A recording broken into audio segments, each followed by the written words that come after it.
Ladies and gentlemen, there's a man on YouTube, Patrick BetDavid, who has two fantastic channels, PBD Podcast, the Patrick BetDavid Podcast, and Valuetainment. Over 4.5 million subs for Valuetainment. Amazing interview back in the day with Kobe Bryant, and he's interviewed everyone. Really just a brilliant podcast. And the PBD podcast focuses on politics, current affairs. This was a terrible day for the Democratic Party in so many ways, especially if you understand politics. And RFK Jr., in a brilliant manner, completely dismantled the Honorable Debbie Wasserman Schultz and Democrats. But what Patrick BetDavid did was absolutely phenomenal. He had Anthony Weiner, the aptly named, on his show. And what he did was it was brilliant and hilarious and awesome. He basically listed about 20, 30 people who had some proximity, knew the Clintons, or I should say, had either intimate relationships or close relationships, or knew them somehow, or were a part of a controversy here and there over the years. He then, Patrick BetDavid, listed the names of these people, a long list of names of these people who are no longer, unfortunately, here on this planet with us. Of course, Anthony Weiner said, "How dare you disparage these people by trying to link them to a conspiratorial..." No one is actually stating that Bill or Hillary did anything, okay? Patrick BetDavid never once stated that those the former president and the former Secretary of State ever did anything to anyone. The hilarious response, or I should say the very telling response from Anthony Weiner was the following: and hit subscribe to this channel right now to read my writing in The Hill, The Huffington Post, Salon, The Jerusalem Post, The Federalist, other publications. Go to hagoodman.com. Definitely subscribe to the Patrick BetDavid Podcast, PBD Podcast, and Valuetainment. You probably are already, as I am as well. So the interesting thing was the following. Patrick BetDavid completely obliterated Anthony Weiner, and Anthony Weiner dismantled and destroyed himself in this exchange. Listing people whose lives were lost in proximity to them knowing, or in proximity to a certain Democratic Party dynasty, does not mean that Bill and Hillary ordered anything. It is called, and this is why you're watching this channel, because it's very important, suspicion, distrust, skepticism. It's an emotion that Anthony Weiner knows very well surrounds Uma Abedin with a laptop right before 2016 that had classified data. They lie so much. They say that Trump lies. Trump is like an angel compared to Democrats. Okay? And they accuse Trump of lying. He never really lied about like private servers. It was like a Sharpie or something, or a crowd size. Democrats lie about Trump being an operative of the Kremlin, using servers, private secret servers, siphoning classified data for yoga and for convenience. President Obama lying, saying he didn't know about the servers. Of course he knew. He actually emailed his own Secretary of State. Loretta Lynch, Attorney General of the United States of America, meeting with Bill Clinton to speak about golf, Brexit, and grandchildren. Okay, well, that's obviously not the case. They might have spoken about those issues, but it wasn't the only reason they met on the tarmac in Phoenix, I believe, in Phoenix. There was also discussion almost certainly about the Federal Bureau of Investigation interview with Clinton. Anyway, the point is this.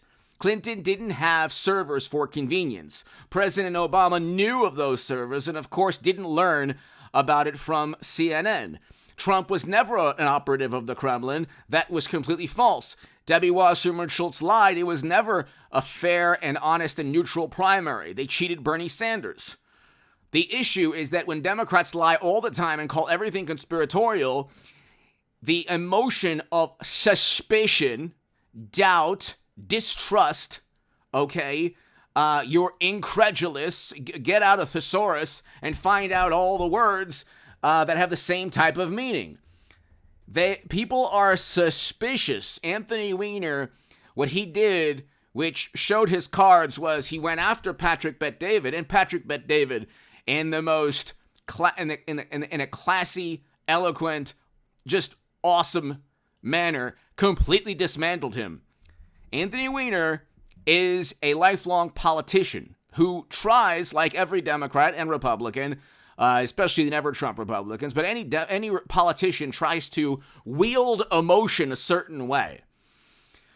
Simply asking the question, why are individuals no longer around? Why are there more individuals no longer around who happen to know a certain couple?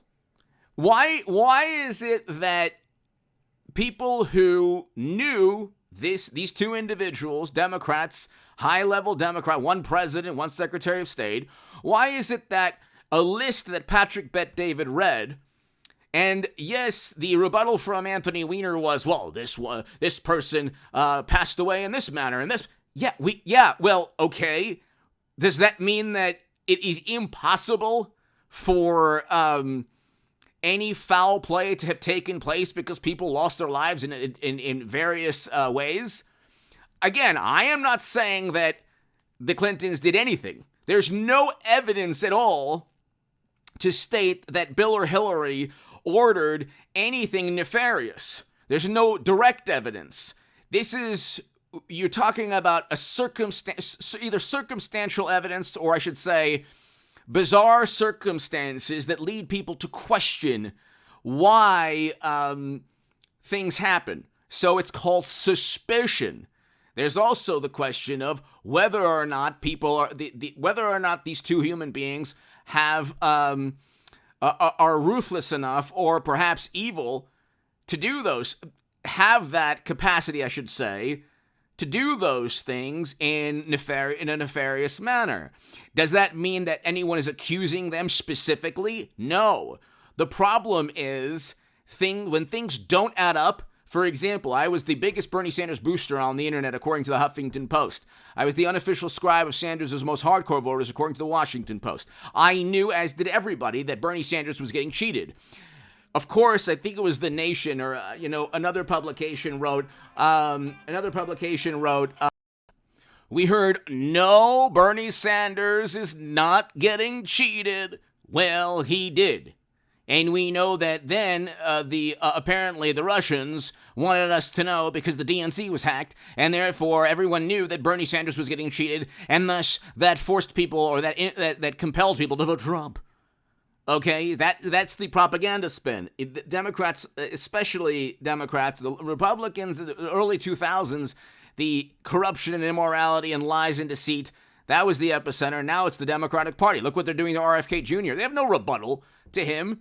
What he said about every single topic is on point. What's the rebuttal? That a whole lot of people disagree with him? They don't actually address specific statements he makes. They completely warp and distort his quotes so that anything he did say means something completely different, and Democrats then take advantage of the public relations spin from like 20, 30, 40 publications. But nobody is saying that Bill or Hillary did anything specific. Anthony Weiner did not defend them in an appropriate manner. What he did was basically tell the world, okay, your fears and your suspicion is warranted. Patrick BetDavid made the following statement. Your reaction is exactly telling. Basically, you've shown your cards. You've shown the world what cards you're holding. And so people are suspicious of the Clintons. Do they have a reason to be? If the answer is absolutely not, then it's pure propaganda. If the answer is, well, things don't make sense, it's quite bizarre, nobody's accusing them of anything specific, but that is scary and frightening, and again, nobody can, it's not a conspiracy theory to be suspicious. And that's what Patrick BetDavid was saying, essentially. And that's why Anthony Weiner was completely obliterated. Give me your thoughts below. Hit subscribe right now. Thank you.